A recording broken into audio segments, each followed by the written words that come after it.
Hello നമസ്കാരം. അപ്പോൾ ഇന്നത്തെ പത്തരമാറ്റിൻ്റെ കഥ എന്താണെന്ന് വെച്ച് കഴിഞ്ഞാൽ അനി നമ്മുടെ നന്ദുവായിട്ടൊരു റെസ്റ്റോറൻറ്റിൽ ഇരുന്നിട്ട് സംസാരിക്കുകയാണ് കേട്ടോ. ട്രെയിൻ വൈകും, 3/4 മണിക്കൂർ വൈകിയാണ് വണ്ടി വരുന്നത്. അതുകൊണ്ട് കുറച്ച് നേരം ഭക്ഷണമൊക്കെ കഴിഞ്ഞിട്ട് പോകാമെന്ന് പറഞ്ഞിട്ടൊരു റെസ്റ്റോറൻറ്റിലേക്ക് കൊണ്ടുപോയിട്ടുണ്ടാവും. അപ്പോൾ കൂട്ടുകാരുണ്ടാവും, അപ്പുറത്തിരുന്ന് സംസാരിക്കുന്നുണ്ട്. അനി നന്ദു കൂടെ സംസാരിക്കും. അപ്പോൾ നന്ദു പറയാണ്, നോക്ക് നമ്മൾ ചെയ്യുന്നത് തെറ്റാണ്, ഇത്രയും അവർ ഇടവും വലും നിന്നിട്ട് നമ്മളെങ്ങനെ ഉപദേശിച്ചിട്ട് നമ്മൾ ചെയ്യുന്നത് ശരിയല്ല എന്നൊക്കെ പറയും. അപ്പോൾ അനാമികയുടെ കാര്യമാണ് അനി പറയുന്നത്. അപ്പോൾ അവളറിയാം അവളും അവളുടെ അച്ഛനും അമ്മയൊന്നും ശരിയല്ല, അവർക്ക് മറ്റേ അനന്തപുരിയിലെ ബന്ധുക്കളാണെന്ന് പറഞ്ഞുകൊണ്ട് നടക്കുന്നതാണ് താല്പര്യം, അല്ലാണ്ട് അവർ വേറൊന്നും അല്ലാണ് ആഗ്രഹിക്കുന്നത്. അവൾ ശരിയല്ല, അവളുടെ പോക്കത്ര ശരിയല്ല. പിന്നെ അവളെ കാണാൻ പാടില്ലാത്ത സാഹചര്യത്തിൽ കണ്ടു എന്ന് പറഞ്ഞിട്ട് എൻ്റെ ഫ്രണ്ട്സൊക്കെ എന്നോട് പറഞ്ഞിട്ടുണ്ട് എന്നൊക്കെ പറയണം. അപ്പോൾ പറയും അതൊക്കെ വെറുതെ പറയും, അവൾക്ക് ഒരിക്കലും അവളത് ചെയ്യില്ല എന്നറിയും.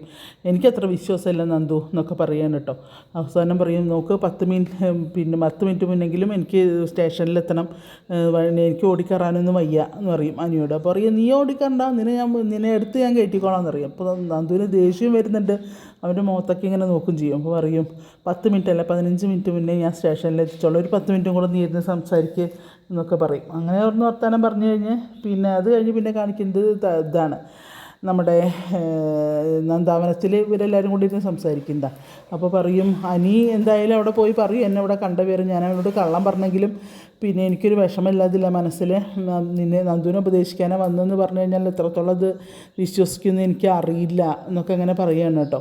അപ്പോൾ പറയും എന്താ, അപ്പോൾ ഇയാൾ പറയാണ്, ഗോവിന്ദൻ പറയാണ്, എനിക്ക് ഒരു കാര്യം പറയാനുണ്ട് അമ്മായിയമ്മോടും മരുമകളോടും. എന്താ വെച്ച് കഴിഞ്ഞാൽ നമ്മൾ ഈ ആദർശിനോട് നമ്മൾ ഇങ്ങനെ കള്ളം പറയുന്നത് ശരിയല്ല. കാരണം ഇവർ തമ്മിൽ സ്നേഹിക്കാൻ തുടങ്ങിയിട്ട് ആദർശ് മോളെ മുന്നിലൊന്നും മറച്ചു വെച്ചിട്ടില്ല, ഇതുവരെ എല്ലാം പറയുമായിരുന്നു.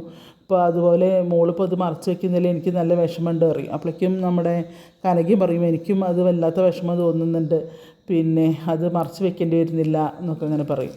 അപ്പോൾ നിങ്ങളത് ആദർശിനോട് പറയണം, അവർ ആരോട് പറഞ്ഞില്ലെങ്കിലും രഹസ്യമായിട്ടെങ്കിൽ അത് ആദർശിനോട് പറയേണ്ടതായിരുന്നു, ആദർശ് അത് കേൾക്കുമ്പോൾ നല്ല സന്തോഷമാവും എന്നൊക്കെ അങ്ങനെ പറയും കേട്ടോ. അപ്പോൾ എനിക്കതിൽ വിഷമമൊന്നുമില്ല, കാരണം അവർ എന്നെ പറ്റിച്ചതല്ലേ, ഞാൻ എത്ര പ്രാവശ്യം ചോദിച്ചു എനിക്ക് കരൾ തന്ന കുട്ടി ആരാന്ന് പറയും. അപ്പോൾ നമ്മുടെ നവ്യ അറിയാം, അങ്ങനെയല്ല അമ്മായി, അവർ പറയണ്ടല്ലോ നയനയാണെന്ന് പറയുന്നുണ്ട്, നയന എന്ന് പേരുള്ള ഒരു കുട്ടി എന്ന് പറയുന്നുണ്ടല്ലോ അറിയും.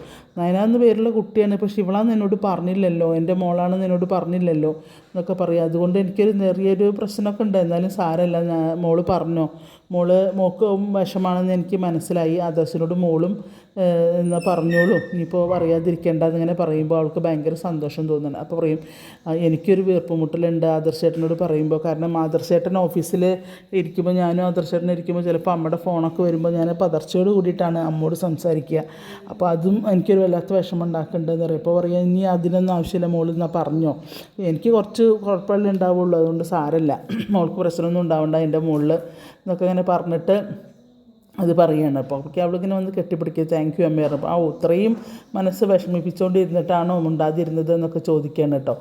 അങ്ങനെ അവിടുന്ന് ഒരു രണ്ടാളും കൂടെ സംസാരിച്ചൊക്കെ എല്ലാവരും ഒക്കെ സെറ്റാക്കി കഴിഞ്ഞ് പിന്നെ നോക്കുമ്പോൾ അനിയും കൂട്ടുകാരും നിൽക്കണം. അവൾ പോയി, നന്ദു ട്രെയിൻ കയറി പോയി കഴിഞ്ഞിട്ട് പിന്നെ അവർ പുറത്ത് നിൽക്കുന്നതാണ് കാണുന്നത്. അപ്പോൾ പറയും, ഇപ്പോൾ അവൾ പോയി, അപ്പോൾ പറയും, നീ എന്തായാലും എന്താണ് നിൻ്റെ വല്യമ്മ നിന്നെ കണ്ട സ്ഥിതിക്ക് നീ എന്താ പറയുക എന്നൊക്കെ ചോദിക്കും. അപ്പോൾ വല്യപ്പ ഇപ്പോൾ നന്ദുവിനെ ഉപദേശിക്കാനാണ് എന്ന് പറഞ്ഞിട്ടാണല്ലോ ചെന്നണത് പറയും. പക്ഷേ നോക്ക്, ആരൊക്കെ എന്തൊക്കെ പറഞ്ഞാലും നിന്നോട് അവൾക്ക് വലിയ ഇഷ്ടമാണ്, പക്ഷെ അവൾ മറ്റുള്ളവർക്ക് വേണ്ടിയിട്ട് നിന്നെ ഒഴിവാക്കുന്നതാണ് നീ എന്നൊക്കെ പറയും. അപ്പോൾ എനിക്കതറിയാം, എന്തായാലും എൻ്റെ ജീവിതത്തിൽ നിന്ന് അനാമിക പോയാൽ ആ സ്ഥാനത്ത് നന്ദുവിനെയും വേറെ ആരും അവിടെ വരില്ല എന്നൊക്കെ ഇങ്ങനെ പറയുന്നുണ്ട് കേട്ടോ.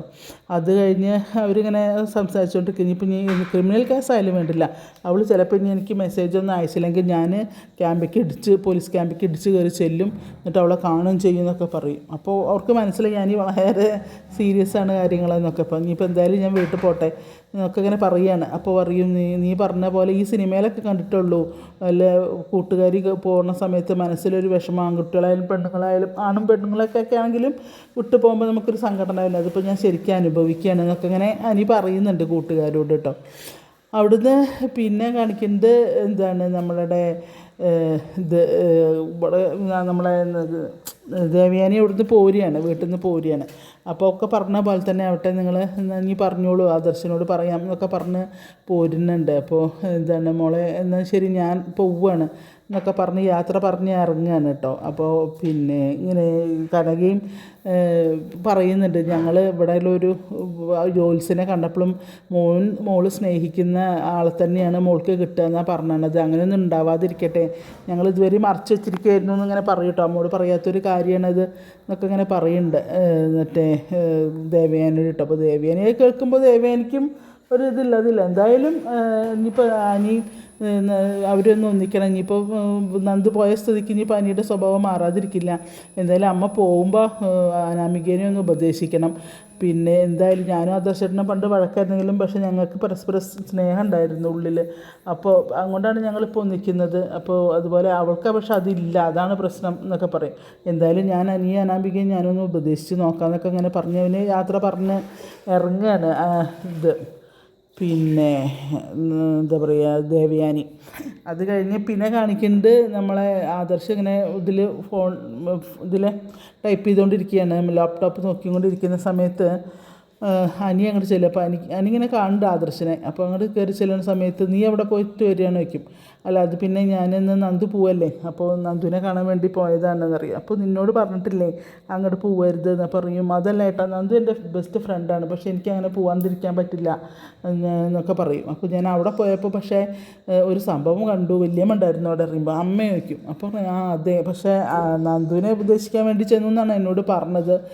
ഞാനവിടെ ചെന്നപ്പോൾ വല്യമ്മയുടെ കാർ അവിടെ കണ്ടിരുന്നു, വല്യമ്മ അവിടെ കണ്ടു എന്നൊക്കെ പറയുകയാണ്. അപ്പോൾ അമ്മ അവിടെ ഉണ്ടായിരുന്നു. അപ്പോഴേക്കും ആദർശിൻ്റെ അച്ഛനും ഇളയച്ചനും കൂടെ ഇറങ്ങി വരികയാണ്.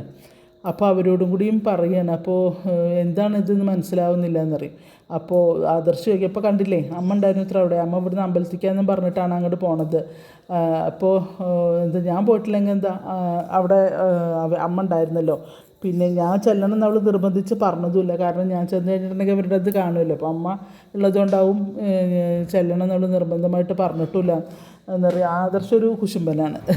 അപ്പോൾ അതിങ്ങനെ പറയും. അപ്പോൾ പറയും എന്തായാലും വല്യമ്മ പക്ഷേ എന്താണ് നന്ദുവിനോട് സംസാരിക്കുന്നതാണ് ഞാൻ കണ്ടത് എന്നൊക്കെ അങ്ങനെ പറയും കേട്ടോ. എന്നാലും അവരോട് ഇത്രയും ദേഷ്യമുള്ളപ്പോൾ വല്യമ്മ എന്തിനാണ് അങ്ങോട്ട് പോണത് എന്നൊക്കെ പറയും. അപ്പോൾ മോനെ നീ സംശയിച്ചത് ശരി തന്നെയാണ്. അപ്പോൾ ആദർശിൻ്റെയും നിൻ്റെ ആ വല്യമ്മയുടെയും നയനേടത്തിയുടെയും ഉള്ളിലുണ്ടായിരുന്ന ആ ഒരു മഞ്ഞുമലയൊക്കെ ഉരുകിയപ്പോൾ അവർ വളരെ സ്നേഹത്തിലാണ് പറയുമ്പോൾ എനിക്ക് ഭയങ്കര സന്തോഷം തോന്നും. അപ്പോൾ പറയും സത്യമാണോ വലിയച്ഛ നോക്കുമ്പോൾ അതേ സത്യമാണ്. അവർ തമ്മിലുള്ള ഒരു വഴക്കുണ്ടായിരുന്നില്ല, അതൊക്കെ മാറിയപ്പോൾ അവർ ഭയങ്കര സ്നേഹമാണ്. മരുമകളെ സ്നേഹിക്കാൻ വേണ്ടിയിട്ടാണ് ഈ ഓടി നടക്കുന്നത് ഇപ്പോൾ അമ്മയമ്മ എന്നൊക്കെ പറയും. പക്ഷെ അത് എന്നോട് പറയാത്താണ് എനിക്ക് ഇത്ര ദേഷ്യം എന്ന് പറയണം ആദർശ്. അപ്പോൾ അനി പറയണം അത് ശരിയാണല്ലോ, അതെന്താ എടുത്തി ഏട്ടനോട് പറയാതിരുന്നത്, അതിങ്ങനെ ചെയ്തത് ശരിയായില്ല, ഏട്ടനോട് പറയേണ്ടതായിരുന്നു എന്ന് പറയുമ്പോഴേക്കും കേട്ടല്ലോ അവനെന്തെങ്കിലും ഒരു ഇത് കിട്ടാൻ വേണ്ടി കാത്തിരിക്കുകയാണ് ആദർശ്. അപ്പോൾ കേട്ടല്ലോ അനി പറഞ്ഞത് അതുതന്നെയാണ് ശരി, ഇനി എന്തൊക്കെ പറഞ്ഞാലും ശരി. പിന്നെ അപ്പോഴേക്കും അജയന് ദേഷ്യം വരുന്നുണ്ട് അനിയ അങ്ങനെ പറയുമ്പോൾ. അപ്പോൾ പറയും എന്തൊക്കെയായാലും ശരി, ഇനി പിന്നെ ഞാൻ അവളെ പഴയതുപോലെ സ്നേഹിക്കില്ല, എനിക്ക് നല്ല ദേഷ്യമുണ്ട്. നിങ്ങളെല്ലാവരും കൂടി അവളെ എന്നോട് സ്നേഹിക്കാൻ പറയുകയാണെങ്കിൽ അവളെ സ്നേഹിക്കാൻ നിങ്ങളെല്ലാവരും കൂടി എന്നെ നിർബന്ധിക്കുകയാണെങ്കിൽ ഞാൻ ഈ വീട് വിട്ടെങ്കിലെങ്കിലും പോകും എന്നൊക്കെ അങ്ങനെ ആദർശ് പറയാണ്. അപ്പോൾ പറയും എന്നെ വിശ്വാസമല്ലെങ്കിൽ ഞാൻ ഇത്രയും ഒരു കാര്യങ്ങളും ഞാൻ അവളെ മുന്നിൽ മറച്ചു വെക്കാറില്ല, എല്ലാം ഞാൻ അവളോട് തുറന്ന് പറഞ്ഞിട്ട് ഇത് മാത്രമുള്ള എന്നോട് കള്ളം പറഞ്ഞില്ലേ, അവളെന്തിനാ എൻ്റെ മുന്നേ ചീറ്റ് ചെയ്തത്, അങ്ങോട്ട് ഞാൻ പോവുക എവിടേക്കെങ്കിലും എന്നൊക്കെ അങ്ങനെ പറയുകയാണ്. ദേഷ്യം പിടിച്ചിട്ട് അങ്ങോട്ട് പോവുകയാണ് ആദർശ്. അപ്പോൾ പറയും പിന്നെ അവൻ വളരെ സീരിയസ് ആണല്ലോ എന്നറിയും. അപ്പോൾ പറയും അല്ല വളരെ സീരിയസ് ആണ് മോനെ എന്ന് അനിയോട് പറയും. അപ്പോൾ പറയും എന്നാലും എടുത്ത് ചെയ്തത് ശരിയായില്ല, അവർ തമ്മിൽ വഴക്ക് മാറിയെങ്കിൽ തീർച്ചയായിട്ടും ആദർശനോട് ഏട്ടനോട് പറയേണ്ടതായിരുന്നു, എന്താ പറഞ്ഞില്ല എന്നൊക്കെ ഇങ്ങനെ ചോദിക്കുകയാണ് അനി. എനിക്കറിയില്ല ഇനിയിപ്പോൾ എവിടെ ചെന്നെത്തും എന്താണാവോ ഇതെന്നൊക്കെ ഇങ്ങനെ പറയുകയാണ്. അപ്പോൾ പറയും ഇനി എന്തായാലും അപ്പോൾ അജയൻ പറയും ഇനിയിപ്പോൾ അധികം നാളൊന്നും അവനിങ്ങനെ ദേഷ്യം പിടിച്ചൊന്നും ഇരിക്കാൻ പറ്റുന്നില്ല, അവനത് കുറച്ച് ദിവസം കഴിഞ്ഞാൽ അത് തന്നെ മാറും, നമ്മൾക്ക് പിന്നെ അവൻ്റെ കൂടെ നിൽക്കുക ഇപ്പോൾ നിവർത്തിയുള്ളൂ എന്നൊക്കെ ഇങ്ങനെ അജയനും പറയുകയാണ്. അത് കഴിഞ്ഞ് പിന്നെ കാണിക്കുന്നത് നമ്മളെ ആദർശ് ഇങ്ങനെ കണ്ണാടിയിൽ നിന്നിട്ട് ഇങ്ങനെ മുടി ചീകി നിൽക്കുമ്പോൾ പിന്നെന്ന് ആദർശേട്ടാന്ന് വിളിച്ച് നയന വരികയാണ്. അപ്പോൾ നയനോട് സംസാരിക്കുക. അപ്പോൾ നയന പറയാം എന്താ വേണ്ടത് എന്ന് ചോദിക്കുകയാണ് ആദർശ്. എനിക്ക് ആദർശേട്ടനോടൊരു കാര്യം പറയാനുണ്ടെന്ന് പറയും. അപ്പോൾ എന്ത് കാര്യമാണ് നമുക്ക് എന്നോട് പറയാനുള്ളത് ഇത്രയും നാൾ ഞാൻ ഏട്ടനോട് മറച്ചു വെച്ചൊരു കാര്യമാണ് അറിയും. അപ്പോൾ പറയും എന്തായിരിക്കും പറയും ഞാനും അമ്മയും തമ്മിൽ ഭയങ്കര ഇഷ്ടമായി, ഞങ്ങളിപ്പോൾ അമ്മയും ഞാനും തമ്മിലുള്ള എല്ലാ പിണക്കവും മാറിയപ്പോൾ അവൾ ആ കഥകൾ പറയണം എന്ന് തൊട്ടിട്ടാണ് അവർ തമ്മിൽ ഇഷ്ടപ്പെട്ട് തുടങ്ങിയ കഥകൾ ഒക്കെ ഇങ്ങനെ ആദർശിനോട് പറയണം. അപ്പോൾ ആദർശ് പറയും ഞാനിത് കേൾക്കാൻ കാത്തിരുന്ന മുഹൂർത്തമാണ് ഇതൊക്കെ, പക്ഷേ ഇതെത്ര വൈകിപ്പോയത് പറയും. അപ്പോൾ ഇങ്ങനെ അവാർഡ് കൊടുത്തതിൻ്റെയും അപ്പോൾ ഏട്ടന് ഓർമ്മയില്ലേ, ഇത് ആദർശേട്ടന് ഓർമ്മയില്ലേ അവാർഡ്, അന്നാണ് ഞാനതൊക്കെ പൊളിച്ചത്. എനിക്ക് സംശയം ഉണ്ടായിരുന്നു. പിന്നെ ഇത്രയും നാൾ ഞാൻ പറയാതിരുന്ന അമ്മയ്ക്കൊരു മടി ഉണ്ടായിരുന്നു നിങ്ങളുടെ മുന്നിലൊക്കെ. ഇത്രയും നാൾ എന്നോട് വഴക്കായിട്ടിരുന്ന് പെട്ടെന്ന് സ്നേഹം തോന്നുമ്പോൾ നിങ്ങളൊക്കെ കൂടെ കളിയാക്കില്ലേ, അപ്പോൾ അതിൻ്റെ ഒരു ഇതുണ്ടായിരുന്നു അമ്മയ്ക്ക്. അതുകൊണ്ടാണ് പറയാതിരുന്നത് ഇത്രയും നാൾ എന്നൊക്കെ പറയും. അപ്പോൾ എന്തായാലും വേണ്ടില്ല, നിന്നെ സ്നേഹിച്ച് തുടങ്ങിയല്ലോ ആദർശ്, അതല്ല അമ്മ നിന്നോട് സ്നേഹിച്ച് തുടങ്ങിയല്ലോ, അതിന് എനിക്ക് ഭയങ്കര സന്തോഷം ഉണ്ടാക്കുന്ന കാര്യമാണ് എന്നൊക്കെ പറഞ്ഞാൽ ആദർശ് ഇങ്ങനെ കെട്ടിപ്പിടിക്കുകയാണ് നയനെ.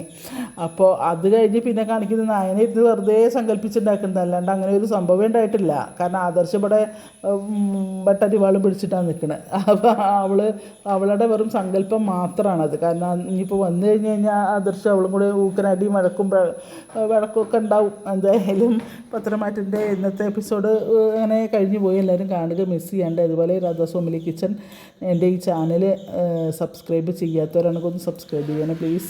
അതുപോലെ കഥയാണ്, കുറേ മിസ്റ്റേക്കുകൾ അങ്ങോട്ടും ഇങ്ങോട്ടൊക്കെ വരും. ഒരു പെർഫെക്റ്റ് കഥ പറച്ചിലല്ല എന്നെനിക്കറിയാം, എങ്കിലും അവിടെ ഇവിടെ തൊടാണ്ട് കുറച്ചൊക്കെ ആയിട്ട് ഞാൻ ഇത് 2 വട്ടം കണ്ടിട്ടാണ് ഇത്രയെങ്കിലും പറഞ്ഞു ഒപ്പിക്കുന്നത്. നിവർത്തിയില്ലാഞ്ഞിട്ടാണെന്ന് പറയും. കാരണം എന്താ വെച്ച് കഴിഞ്ഞാൽ വേറെ ഒന്നും ഒരു വീഡിയോസും എനിക്ക് ഇതിൽ ഇടാനില്ല. ഇത്രയും സബ്സ്ക്രൈബേഴ്സൊക്കെ കിട്ടിയ സ്ഥിതിക്ക് ഒഴിവാക്കാൻ പറ്റില്ലല്ലോ. അതുകൊണ്ട് പ്ലീസ് അതുകൊണ്ട് എന്നോട് സഹകരിക്കുക എല്ലാവരും പ്ലീസ്. Thank you.